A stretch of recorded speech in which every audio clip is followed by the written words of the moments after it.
झारखंड विधानसभा चुनाव को लेकर भारतीय जनता पार्टी अपने उम्मीदवारों की पहली सूची बहुत ही जल्द जारी करने वाली है। लेकिन उसके पहले ही हम आपको आज बताने जा रहे हैं इस सूची में कौन कौन से नाम शामिल हैं, यानी किस सीट से किस उम्मीदवार को टिकट मिलना है। जी हां, लोकसभा चुनाव में 5 सीटें हारने के बाद भाजपा बहुत सधी हुई चाल चल रही है।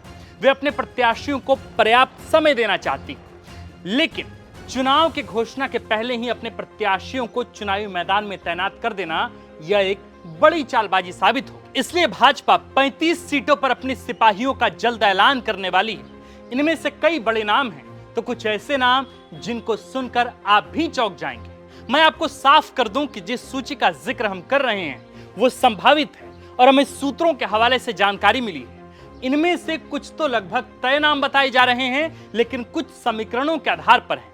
हम यह भी क्लियर कर देना चाहते हैं कि जब वास्तव में घोषणा होगी तो संभव है कि सूची में कुछ आशंकित बदलाव भी देखने को मिले, क्योंकि यह राजनीति है और राजनीति में कुछ भी फिक्स्ड नहीं होता। तो फिर बिना किसी देरी के चलिए शुरू करते हैं भाजपा के उन 35 सीटों का संक्षिप्त विश्लेषण, जिन पर प्रत्याशियों की घोषणा जल्द ही करने जा रही है भारतीय जनता पार्टी। नमस्कार, जोहार, हमारा नाम है आकाश और आप देखना शुरू कर चुके हैं झारखंड की राजनीति का सबसे विश्लेषणात्मक कार्यक्रम, जिसका नाम है सियासी कहानियां सीजन 2।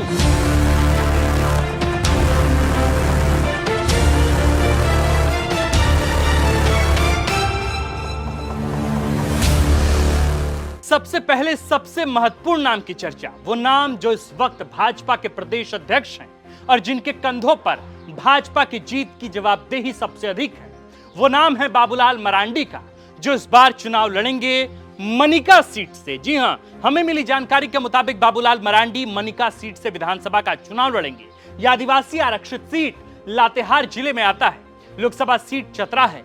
पिछले चुनाव में भाजपा यह सीट हार गई थी, लेकिन इस बार यहां से भाजपा अपने सबसे सीनियर मोस्ट नेता, पार्टी में सबसे महत्वपूर्ण नाम और सबसे बड़े चेहरे को उतारकर जीत सुनिश्चित करना चाहती है। इस पर हम विस्तार से अगली वीडियो में बात तो करेंगे ही, आप वो वीडियो जरूर देख भी लीजिएगा। बढ़ते हैं दूसरी सीट की तरफ। दूसरी सीट है संताल का केंद्र, झारखंड की उपराजधानी दुमका, जहां से भाजपा की तरफ से चुनाव लड़ेंगी पूर्व मंत्री लुइस मरांडी।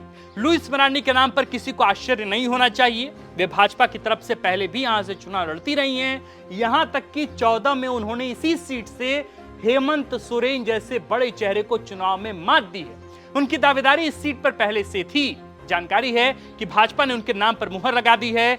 जल्द ही इसकी आधिकारिक घोषणा भी हो जाएगी। बढ़ते हैं तीसरी सीट की तरफ। सीट कौन सी? शिकारीपाड़ा, जहां से इस बार भाजपा मौका दे रही है परितोष सोरेन को।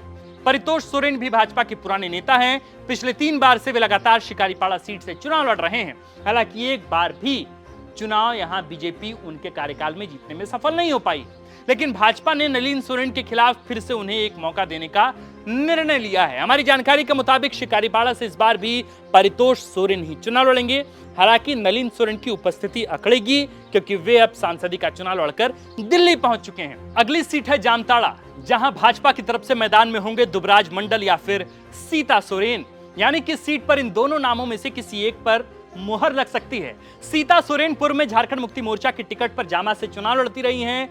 हेमंत सोरेन की भाभी हैं, लेकिन इस बार अपनी बेटी जयश्री सोरेन के लिए बैटिंग कर रही हैं। किधर से? भाजपा से। जाहिर है भाजपा में ही है। इस हिसाब से अगर उनकी बेटी को जामा से मौका मिलता है तो हो सकता है कि उन्हें जामताड़ा से, यानी सीता सोरेन को जामताड़ा से मौका मिले। अगर भाजपा ने यहां से दुबराज मंडल को जगह दी तो सीता सोरेन कहां से चुनाव लड़ेंगी, इसको लेकर कोई कंफर्मेशन नहीं है। यानी कि इस बार जामताड़ा में भाजपा अपना प्रत्याशी बदलने वाली है और इनका मुकाबला करने वाले हैं जामताड़ा सीट पर इरफान अंसारी। कांग्रेस से चुनाव लड़ेंगे, अभी तो मंत्री भी हैं, हाई प्रोफाइल मंत्रालय उनके पास है। 5वीं सीट की तरफ बढ़ते हैं। 5वीं सीट है जामा, जहां से आपको बताया कि सीता सोरेन की बेटी जयश्री सोरेन को मौका मिल सकता है। अगर नहीं तो फिर इस रेस में पूर्व सांसद सुनील सोरेन भी हो सकते हैं। यानी इनमें से किसी एक को सीट मिलना तय बताया जा रहा है। सुनील सोरेन का संसदीय टिकट इस बार सीता सोरेन के चक्कर में कट गया था। उन्हें भाजपा जरूर किसी सीट पर एडजस्ट करेगी, लेकिन सीता सोरेन के परिवार से भी किसी एक को सीट मिलना तय है। देखते हैं कि जब घोषणा होती है तो जामा और जामताड़ा में किस चेहरे को मौका मिलता है। 6ठी सीट बेरमो से योगेश्वर महतो उर्फ बाटुल या फिर रविंद्र पांडे को जगह दी जा सकती है। योगेश्वर महतो बाटुल यहां से भाजपा के पुराने प्रत्याशी रहे हैं। 2014 में राजेंद्र सिंह के खिलाफ बड़ी अंतर से चुनाव में जीत दर्ज की थी। हालांकि अगर भाजपा उनका टिकट काटती है तो रविंद्र पांडे को टिकट दिया जा सकता है। रविंद्र पांडे लोकसभा में भी धनबाद से टिकट के दावेदार प्रबल थे। इस बार पार्टी उन्हें कैसे एडजस्ट करेगी, देखना दिलचस्प होगा, क्योंकि कहा जा रहा है कि भाजपा को सबसे ज्यादा खतरा अपने नाराज नेताओं कार्यकर्ताओं से ही है। 7वीं सीट है टुंडी से, जहां से जयराम महतो आते हैं पर चुनाव डुमरी से लड़ रहे हैं। जहां से भाजपा की टिकट पर चुनाव लड़ सकते हैं राजीव कुमार ओझा या फिर विक्रम पांडे। हम दो नाम इसलिए ले रहे हैं क्योंकि वाकई अभी तक पार्टी के स्तर पर इन दोनों नामों की चर्चा हो रही है। विक्रम पांडे टुंडी से भाजपा के टिकट पहले भी चुनाव लड़ चुके हैं। राजीव कुमार ओझा भी रेस में हैं। इन्हीं दोनों में से किसी एक को टिकट दिया जा सकता है। इनके खिलाफ चुनावी मैदान में होंगे जिनका नाम लोकसभा के चुनाव में गिरिडीह सीट पर गुंजा। नाम मथुरा प्रसाद महतो का, विधायक कई बार के और पूर्व मंत्री भी रह चुके हैं। 8वीं सीट झरिया, जिसके जमीन पर यानी कि जिसके जमीन के नीचे आग कई वर्षों से लगी है और जिसके राजनीतिक जमीन पर तो फायरिंग का इतिहास रहा है। झरिया से रागिनी सिंह का नाम तय बताया जा रहा है। यानी इस बार भी एक ही परिवार की दो बहुओं के बीच मुकाबला जबरदस्त होगा, क्योंकि कांग्रेस की तरफ से भी पूर्णिमा नीरज सिंह को टिकट मिलना तय है। इसकी पूरी संभावना ही है। यह सीट इन दोनों नेताओं के पति के बीच के मुकाबले की पॉलिटिकल जमीन रही है, पॉलिटिकल प्लॉट रही है। लेकिन नीरज सिंह की हत्या के बाद संजीव सिंह जेल गए और दोनों की पत्नियों ने अपने अपने पति के राजनीतिक विरासत को संभाला। इस बार भी भाजपा की तरफ से रागिनी सिंह कांग्रेस की पूर्णिमा नीरज सिंह के खिलाफ मुकाबला करेगी। और जब बात झरिया की होगी, धनबाद की होगी, तो सिंह मेंशन और रघुकुल का नाम भला कैसे ही छोड़ा जा सकता है। बढ़ते हैं अगली सीट की तरफ। नाम उस सीट का बाघमारा, जहां से पूर्व विधायक ढुल्लू महतो के सांसद बनने के बाद यह सीट खाली हो गई। भाजपा इस सीट पर शेखर सिंह या शत्रुघ्न महतो को टिकट दे सकती है। इनमें से एक सवर्ण है तो दूसरे ओबीसी जाति से। दोनों भाजपा के सिपाही हैं, लेकिन जाति आधार पर जो व्यक्ति फिट बैठेगा टिकट उसे ही मिलेगा। कहा जा रहा है कि ढुल्लू महतो अपने भाई शत्रुघ्न महतो के लिए इस सीट के लिए लॉबिंग कर रहे हैं। उनकी पत्नी के नाम की भी खूब चर्चा थी, लेकिन कहा जा रहा है शत्रुघ्न महतो यानी शरद महतो को यहां से टिकट मिलेगी।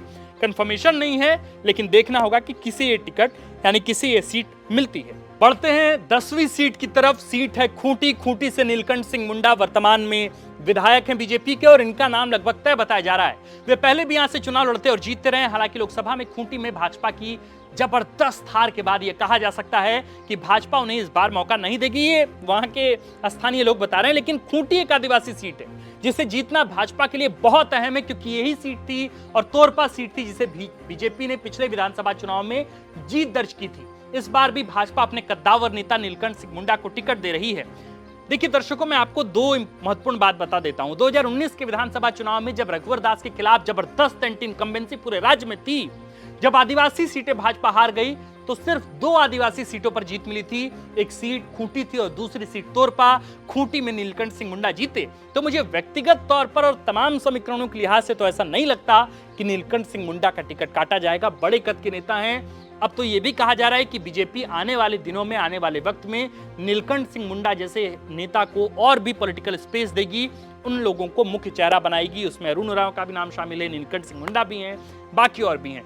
तो चलिए अब बढ़ते हैं 11वीं सीट की तरफ। सीट है सरायकेला की और किसी तरह का इस सीट पर संकोच नहीं है। यहां से चंपाई सोरेन भाजपा के टिकट पर चुनावी मैदान में होंगे।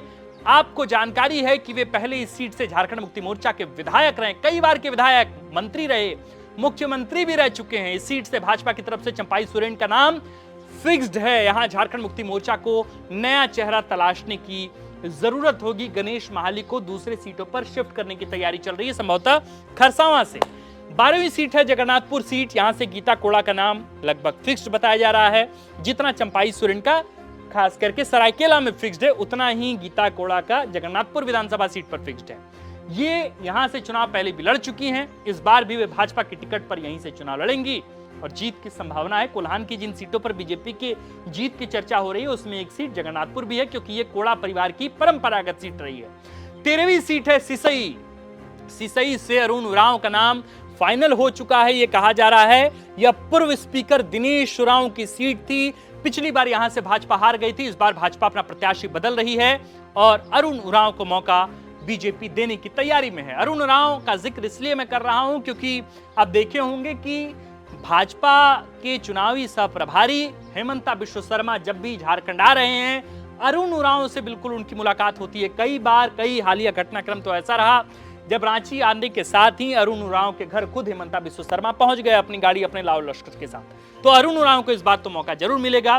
प्रशासनिक अनुभव है, राजनीतिक परिवार से आते हैं, बड़े चेहरे हैं, लेकिन उस चेहरे के बाद उस चेहरे को जब ठप्पा मिले, टिकट मिले, तो वे वहां भाजपा का झंडा गाड़ पाए, इस पर अभी 100% श्योरिटी के साथ नहीं कहा जा सकता।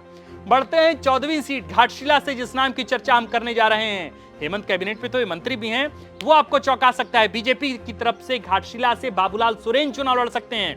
जी हां, सूचना है कि चंपाई सोरेन के पुत्र बाबूलाल सोरेन को भाजपा घाटशिला से टिकट दे सकती है। इस बात की चर्चा तभी से शुरू हो गई थी जब चंपाई सोरेन के साथ बाबूलाल भी अमित शाह के साथ नजर आए थे और साथ ही भाजपा में शामिल हुए थे।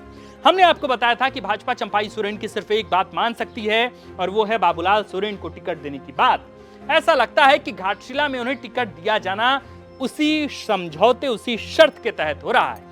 15वीं सीट गुमला है। गुमला से मिसिर कुजूर को भाजपा टिकट दे रही है। मिसिर कुजूर 2019 में भी चुनावी मैदान में थे, हालांकि झारखंड मुक्ति मोर्चा के भूषण तिर्की से चुनाव हार गए थे। इस बार भाजपा उन्हें दोबारा मौका दे रही है। वे गुमला से चुनाव लड़ रहे हैं।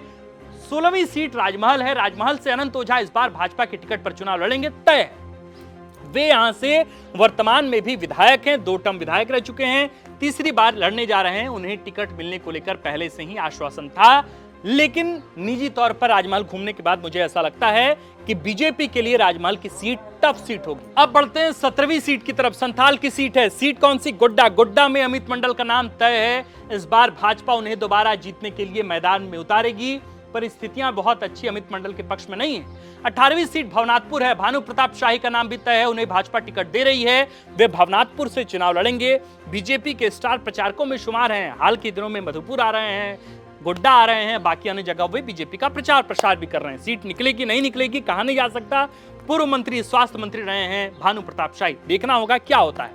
19वीं सीट गिरिडीह। गिरिडीह से सुरेश साहू या रंजीत राय में से एक को टिकट दिया जाना तय बताया जा रहा है। यानी कि भाजपा अपने पुराने नेता निर्भय कुमार शाहबादी से इस बार किनारा कर रही है। सुरेश साहू ओबीसी जाति से हैं, रंजीत राय सवर्ण हैं। जातीय समीकरण पर जो फिट बैठेंगे टिकट उन्हें ही दिया जाएगा। 20वीं सीट बोकारो की सीट बिरंची नारायण का नाम तय है, लेकिन रेस में एक और नाम जो टेंशन बढ़ा रहे हैं बिरंची नारायण का, वो नाम रोहित लाल सिंह का है। बिरंची नारायण यहां से वर्तमान में विधायक हैं, भाजपा के सीनियर नेता हैं। भाजपा उनका टिकट काटेगी ऐसा लगता तो नहीं है, लेकिन फिर भी अगर ऐसी नौबत आई तो रोहित लाल सिंह का टिकट यानी कि उनको टिकट दिया जा सकता है। चंदन कियारी की सीट की तरफ बढ़ते हैं। 21वीं सीट है। अमर कुमार बावरी का नाम यहां से फाइनल है, इस बात में कोई शक नहीं। वे इस समय नेता प्रतिपक्ष हैं और भाजपा में दूसरे तीसरे नंबर के नेता हैं। अपने पारंपरिक सीट चंदन कियारी से ही चुनाव लड़ेंगे। हालांकि चर्चा थी कि ये कांके से लड़ने की इच्छा जता रहे हैं, लेकिन पार्टी उन्हें चंदन कियारी में ही तैनात करने वाली है। दर्शकों, जो लोग झारखंड की राजनीतिक जानकारी, राजनीतिक इतिहास में थोड़ी दिलचस्पी रखते हैं, वे जानते होंगे कि 2019 में जब रघुवर दास की सरकार थी और हेमंत सोरेन उनके खिलाफ पुरजोर माहौल बना रहे थे, और जब चुनाव का समय आया 2019 में, तो भाजपा और आजसू का गठबंधन नहीं हुआ। गठबंधन नहीं होने के पीछे का एक सबसे प्रमुख कारण चंदन कियारी सीट था, क्योंकि आजसू चंदन कियारी सीट चाहती थी, जबकि बीजेपी अपने बड़े कद के नेता, दलित नेता अमर बावरी को चुनाव लड़ाना चाहती थी। और इस मामला, गठबंधन का सीट शेयरिंग का पूरा मामला जो है वो चंदन कियारी सीट पर अटक गया और बीजेपी आजसू का गठबंधन नहीं हो पाया था। ये सीट कौन सी? 22वीं सीट है। बरही। बरही से मनोज यादव या योगेंद्र प्रताप सिंह में से किसी एक को टिकट मिल सकता है। मनोज यादव बरही से ही कांग्रेस की टिकट पर चुनाव जीतकर विधायक बन चुके हैं। 2019 के चुनाव से पहले वे भाजपा में शामिल हुए थे और हार गए थे। इस बार पार्टी उन्हें फिर से मौका दे सकती है। योगेंद्र प्रताप सिंह, वाईपी सिंह का नाम भी इस रेस में शामिल है। पुराने राजनीतिक परिवार से, पुराने राजनीतिक घराने से इनका ताल्लुकात है। भाजपा इनके नाम पर भी विचार कर सकती है। इनका नाम पहले चतरा लोकसभा सीट से भाजपा के लिए चल रहा था, भाजपा की तरफ से चल रहा था, टिकट नहीं मिला। वहां जो है उनको टिकट मिलने के बाद कहा जाने लगा कि बरही से वाईपी सिंह को एडजस्ट किया जा सकता है। 24वीं सीट बरकट्ठा की सीट अमित कुमार यादव को भाजपा चुनावी मैदान में उतार सकती है। वे भाजपा में थे, लेकिन टिकट नहीं मिलने पर 19 में निर्दलीय चुनाव लड़े और जीते भी। अब फिर से वे भाजपा में हाल के दिनों में शामिल हुए हैं। इस बार उन्हें टिकट दिया जा सकता है। बढ़ते हैं 26वीं सीट की तरफ। नाला सीट से सत्यानंद झा या माधव चंद्र महतो में से किसी एक को टिकट दिया जाएगा। सत्यानंद झा भाजपा के पुराने नेता हैं। पिछले 25 सालों से नाला सीट से चुनाव लड़ते आ रहे हैं, एक बार विधायक भी रहे हैं। उन्हें टिकट ना मिला तो माधव चंद्र महतो को मौका जरूर मिलेगा। बढ़ते हैं 27वीं सीट पड़ैया हाट से राघवेंद्र सिंह या सत्यनारायण पाठक में से किसी एक की चर्चा भाजपा की तरफ से चल रही है। यहां भाजपा हमेशा अपना प्रत्याशी बदलती रही है, इस बार भी अपना प्रत्याशी बदल रही है। सूचनाएं हैं कि गजाधर सिंह का टिकट कट रहा है और यहां राघवेंद्र सिंह या सत्यनारायण पाठक में से किसी एक को मौका दिया जा सकता है। 28वीं सीट सिंदरी की सीट है, तारा देवी या धर्मजीत सिंह को टिकट दिया जा रहा है, यानी कि इंद्रजीत महतो का टिकट काटा जा सकता है। 29वीं सीट लातेहार की सीट है, प्रकाश राम को भाजपा मैदान में उतार रही है। प्रकाश राम पहले राजद के टिकट पर चुनाव लड़ते रहे हैं, एक बार जीते भी, 2014 में भाजपा की टिकट पर जीते, 19 में झारखंड मुक्ति मोर्चा के बैद्यनाथ राम से हार गए। इस बार फिर से उन्हें भाजपा अवसर दे रही है, पर लड़ाई आसान नहीं होगी क्योंकि बैद्यनाथ राम इस वक्त कैबिनेट में, हेमंत कैबिनेट में मंत्री भी हैं। 30वीं सीट मधुपुर की सीट है, मधुपुर से दो नाम पहले भी थे, दो आज चर्चा में हैं, राज पलिवाल और गंगा नारायण सिंह। गंगा नारायण सिंह पहले आजसू में थे, तब राज पलिवाल भाजपा की टिकट पर चुनाव लड़ते थे, लेकिन 2021 के उपचुनाव के ठीक पहले गंगा नारायण सिंह भाजपा में दाखिल हुए और भाजपा ने राज पलिवाल का टिकट काटकर गंगा नारायण सिंह को चुनावी मैदान में उतार दिया। वे हार गए। अब भाजपा के सामने दोनों में से किसी एक को चुनने की चुनौती है। अब चुनौती है तो इसका हल भी निकलेगा। देखना होगा कि भाजपा यानी कि मधुपुर सीट पर किसे टिकट देती है। मधुपुर सीट पर इस वक्त झारखंड मुक्ति मोर्चा के न सिर्फ विधायक हैं बल्कि उसी सीट से मंत्री भी हैं। नाम किनका? हफीजुल हसन का। 30वीं सीट देवघर की सीट है, नारायण दास का नाम लगभग तय है। वे यहां से वर्तमान में विधायक हैं, लेकिन एक और नाम इस रेस में है जिस पर भाजपा विचार कर सकती है। वो नाम विनीता पासवान का है। विनीता दलित जाति से हैं, उन्हें मौका देने से पहले भाजपा थोड़ा विचार तो करेगी, लेकिन यह बात सच है कि उनका नाम अभी तक लिस्ट में बना हुआ है। नारायण दास और नारायण दास के साथ साथ उनके कार्यकर्ताओं का, निशिकांत दुबे के साथ उनके कार्यकर्ताओं के साथ का झगड़ा जग जाहिर है, तो देखना होगा कि देवघर पर क्या होता है। बाकी बाबा भोलेनाथ की कृपा किस पर बरसेगी कहना मुश्किल है। 31वीं सीट गांडे की सीट, दिलीप वर्मा या महादेव दुबे में से किसी एक को मौका बीजेपी देगी। दिलीप वर्मा भाजपा में झारखंड विकास मोर्चा गुट के नेता हैं। 19 में यहां से झाविमो की टिकट पर चुनाव भी लड़ चुके हैं। इस बार टिकट की रेस में वे पहले स्थान पर हैं, दूसरे स्थान पर महादेव दुबे का नाम है। उन्हें भी पार्टी मौका दे सकती है, पर मौका मारेगा कौन ये देखना दिलचस्प होगा, क्योंकि ये मुख्यमंत्री हेमंत सोरेन की पत्नी कल्पना सोरेन की वर्तमान की सीट है और 2024 के विधानसभा चुनाव में कल्पना सोरेन गांडी विधानसभा सीट से ही चुनाव लड़ने जा रही हैं। 32वीं सीट जमुआ के केदार हाजरा को भाजपा जरूर मौका देगी। वे यहां से 2 दशक से भाजपा की टिकट पर लड़ते आ रहे हैं। 5, 14, 19 में वे जीत कर आए थे, वर्तमान में विधायक हैं। देखना होगा आगे क्या होता है। 33वीं सीट सारठ से रणधीर सिंह के नाम पर कोई शक नहीं, वर्तमान में विधायक हैं, लगातार भाजपा की टिकट पर जीतते आए हैं, पर निशिकांत दुबे के साथ उनका झगड़ा भी जग जाहिर है। देखना होगा कि क्या हो सकता है। करमवीर सिंह के फेवरेट बताए जाते हैं, पर स्थितियां उनके पक्ष में भी हो सकती है, विपक्ष में भी हो सकती है। जो सूत्रों के हवाले से खबर आई है वो ये कि सारठ से रणधीर सिंह अपना पाला बदलने को लेकर भी तैयारी कर रहे हैं। कहा जा रहा है, सूचनाएं कि वे झारखंड मुक्ति मोर्चा ज्वाइन कर सकते हैं, पर अगर सच में उनके ज्वाइन करने को लेकर खबरें सही होती तो उनका नाम लिस्ट में भाजपा की तरफ से सारठ विधानसभा सीट पर नहीं बताया जाता। 35वीं सीट निरसा से अपर्णा सेन गुप्ता और गणेश मिश्रा में से किसी एक का चुनाव पार्टी करेगी। अपर्णा सेन गुप्ता भाजपा की टिकट पर 14 से चुनाव लड़ती आ रही हैं। 19 में वो पहली बार जीती थी भाजपा के टिकट पर, वर्तमान में विधायक हैं। उनका टिकट काटने की स्थिति में गणेश मिश्रा का नाम निश्चित है। दर्शकों, निरसा को लालगढ़ कहा जाता है। लालगढ़ वो जहां भाजपा झारखंड के बनने के बाद एकीकृत बिहार में भी कभी नहीं जीत पाई। तो देखना होगा कि निरसा में क्या होता है। हमने आज आपको 35 सीटों पर संभावित उम्मीदवारों के नाम बताए हैं। हम फिर से यहां बात कहते हैं कि यह हमारी जानकारी, समीकरण और सूत्रों के आधार पर लिस्ट है। संभव है कि जब फाइनल लिस्ट आए तो इसमें आमूलचूल बदलाव देखने को भी मिल जाए। हम आगे सभी सीटों पर वर्तमान की स्थितियों के आधार पर तथ्यात्मक विश्लेषण करेंगे, करते हैं और करते रहेंगे। आपको हमारा वीडियो कैसा लगा हमें कमेंट कर जरूर बताएं। अगले 2-4 दिनों के अंदर भाजपा अपने कैंडिडेट की पहली लिस्ट की घोषणा करने जा रही है, पर उस लिस्ट में किसका नाम होगा, उन संभावित नामों के बारे में हमने आपको आज के इस 24-25 लगभग आधे घंटे की वीडियो में बताया है। सांस फूल रहा है वीडियो करने में, लेकिन फिर भी ये जरूरी था, तो हमें लगा कि अपने दर्शकों को ये बात बताई जानी चाहिए। आप देख रहे थे द फोर्थ पिलर का नया नवेला नहीं बल्कि अब तो पुराना हो चुका कार्यक्रम सियासी कहानियां। हमारा नाम आकाश है और पीछे काफी देर से खड़े हमारे दो सहयोगी हैं, विक्की और नीरज। शुक्रिया।